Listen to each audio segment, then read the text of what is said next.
Good morning, friends. Welcome to After GMS here on the News 2 Facebook page. I believe our feed just popped up, so we'll give you all just a few minutes to join. We have some conversations coming up we know you might have something to say about, as well as our headlines. But first, some introductions. I'm Megan Malaris alongside Stacey Spivey and Christian Morgan. Yeah, sorry if you just heard that. I was trying to get my feed up as well. So as you join, let's go ahead and check the forecast with Christian. It's pretty decent out right now, but things are going to get super muggy today, right? Yeah, that's right. Nice morning, but changes are really going to be starting to happen across the Triad, and it really starts today. Notice we do have some sunshine, but it's kind of a filtered sunshine look across the Triad as those clouds, high clouds right now, start to move in.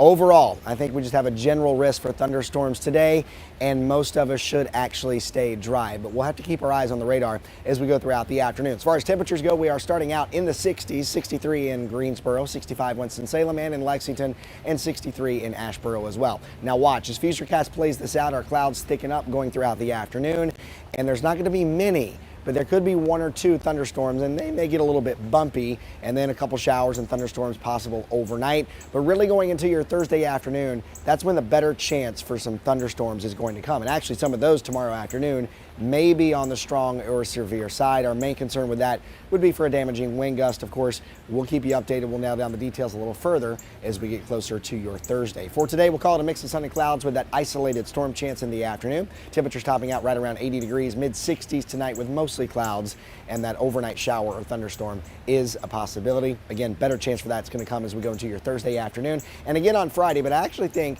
most of the thunderstorm activity will be through midday on Friday, and then actually things quiet down a bit as we go into your Friday evening and on into the weekend. Bottom line, it's just going to be muggy. Shower and storm chances do come down over the weekend, but the heat and humidity go up. 83 on Saturday, 84 Sunday. We're back to the mid 80s with humidity going into next week. And we're going to chat about the forecast in just a little bit again. But first, the flu season nearly vanished during last year's flu season. Some health experts say it's all thanks to people masking up during the pandemic. And we want to know, will you be wearing a mask during the next flu season? You can go ahead and let us know in the comment section below. And I apologize, my voice keeps going in and out. But, you know, this is something that we talked about on the Good Morning Show, how masks really seem to have prevented a lot of the flu cases that we typically see. Deaths actually were down 89% in our state. So I think that you can attribute a lot of it to that mask wearing. And I believe that, you know, I will keep the mask handy. I'm not sure if I'd be wearing it all throughout the day everywhere I go during flu season, but if a place is really crowded, you know, I might put it on. I have noticed in my life, I'm someone that catches everything. I get sick all the time very easily. But in this past year, since wearing a mask, social distancing, really washing my hands and using the hand sanitizer, I haven't been sick. I mean, knock on wood, but I've been pretty healthy throughout, which I'm very, very grateful for. And I really think that the mask is a huge factor in the reason why. So, Megan, I noticed you put on there the airplanes. And yeah, definitely will be wearing a mask on airplanes. Even though it's uncomfortable, clearly it's preventing sickness and illness.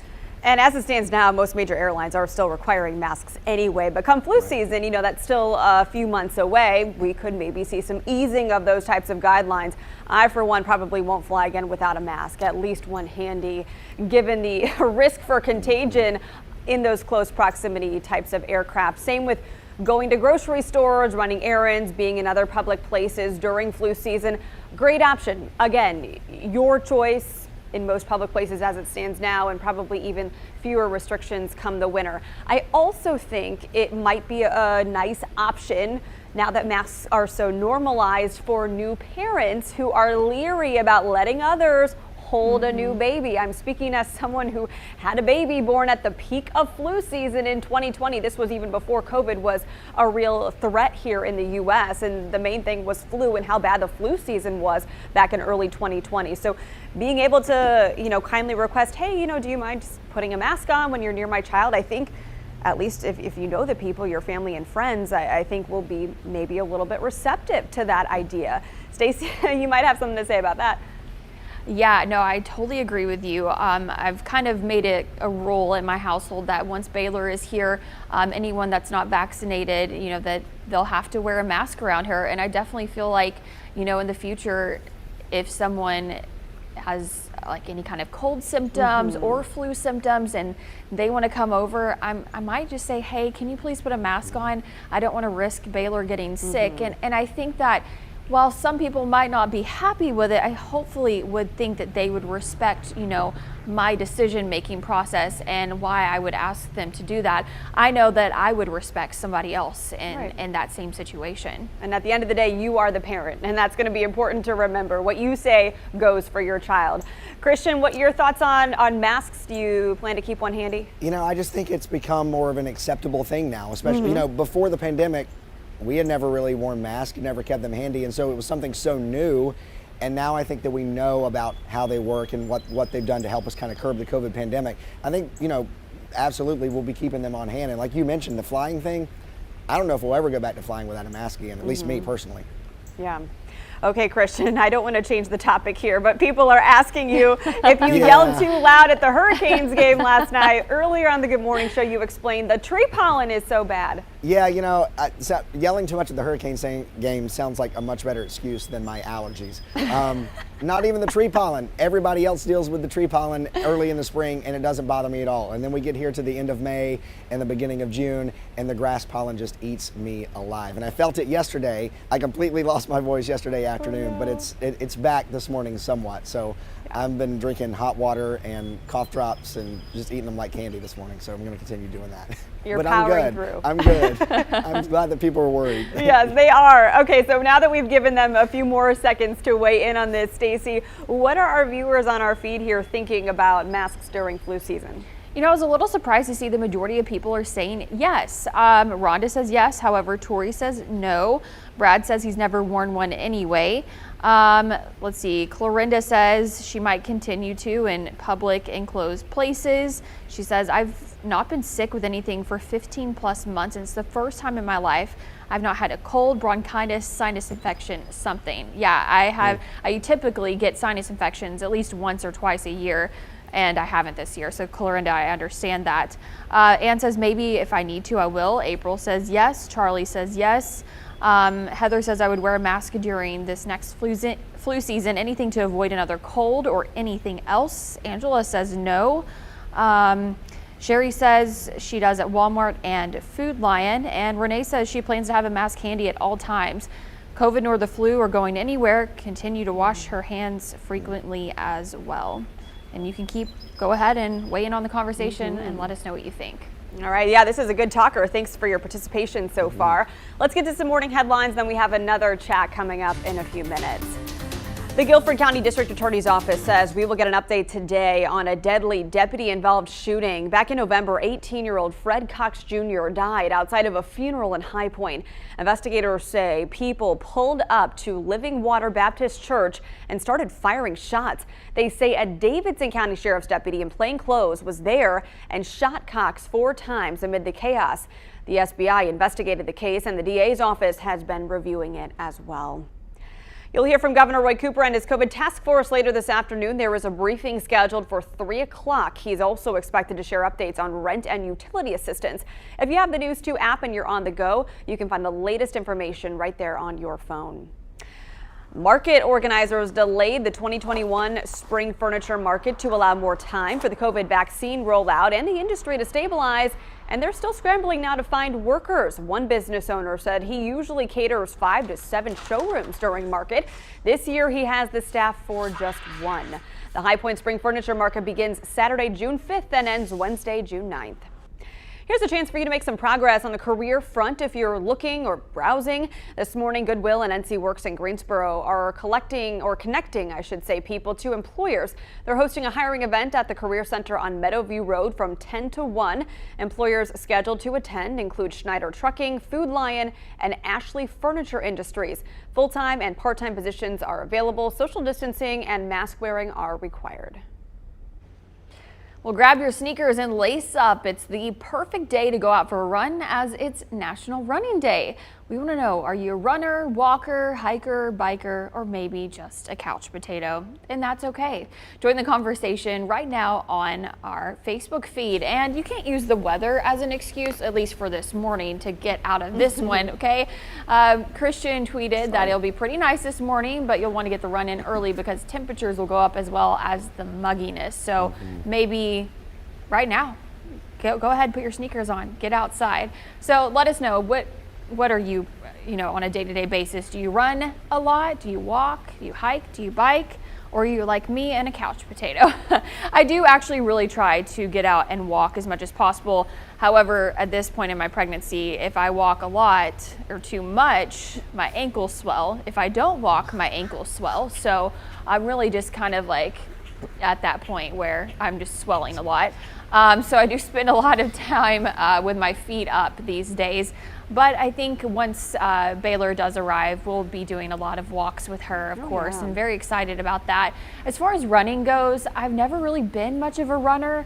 I never was in track or anything. I did cheerleading instead, and competitive cheerleading, and we had to run sometimes and condition for that, but it's just not my favorite thing to do. But Megan, I know that you were an avid runner, and you plan on getting back into it. Yeah. So I did run track in high school. I did kind of the middle races. My things were the 4x8, the 800. I also did the 300 hurdles and some more of the relay races there. And I tried to, ever since then, run about 2 miles every other day at some kind of a medium level pace. I'm not hoofing it or anything like that. But ever since my son was born, a year and a half ago, I've kind of more power stroller walked is what I coined the term this morning, where I take the stroller, put him in there, and I power through around the neighborhood a couple times or down the local greenway. And that's a workout in itself, pushing a stroller with a growing toddler who wants to stop every few feet to point out all the stop signs in the neighborhood, or maybe pet the neighborhood dog,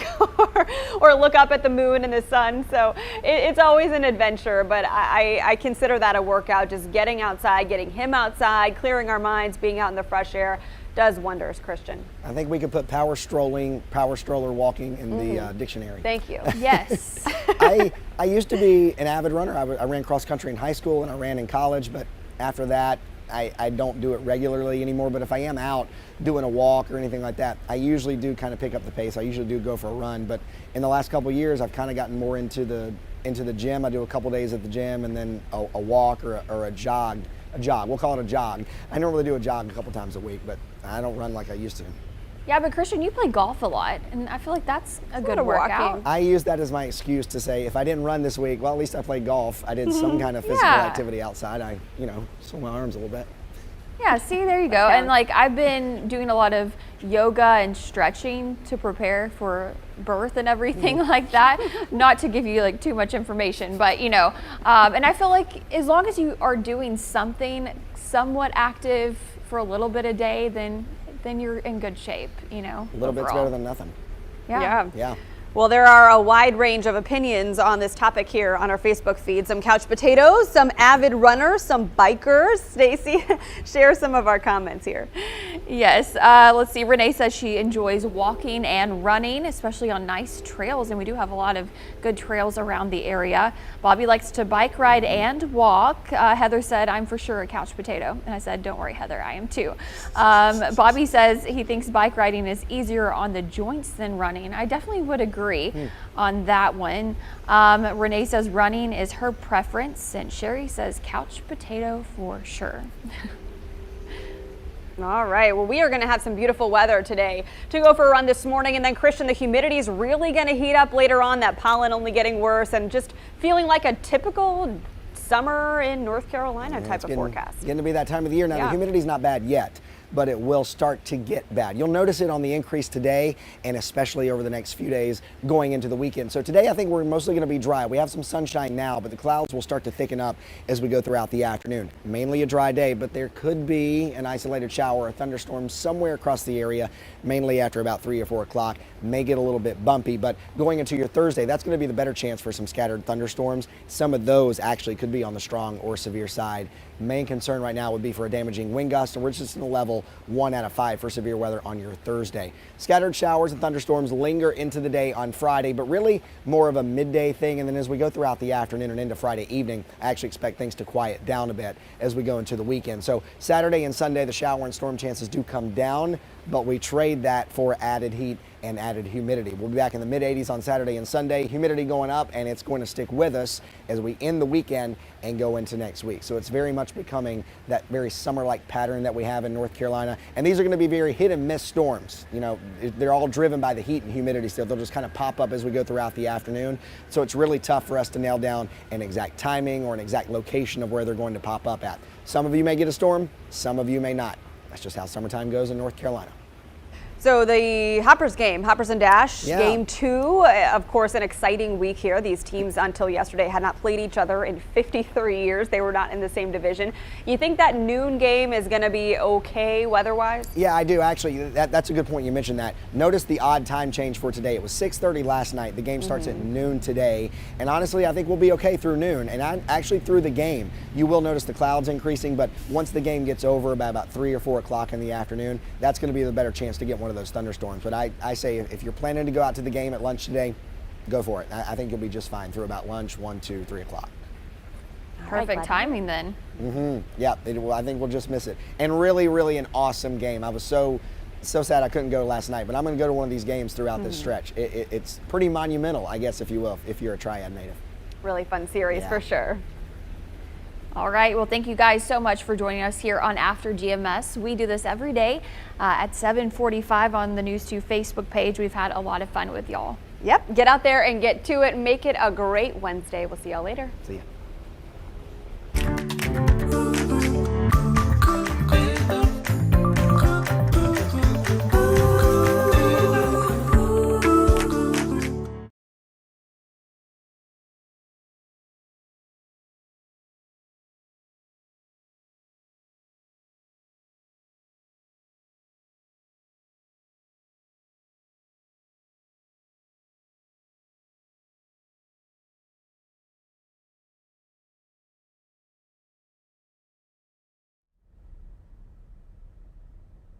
Yeah.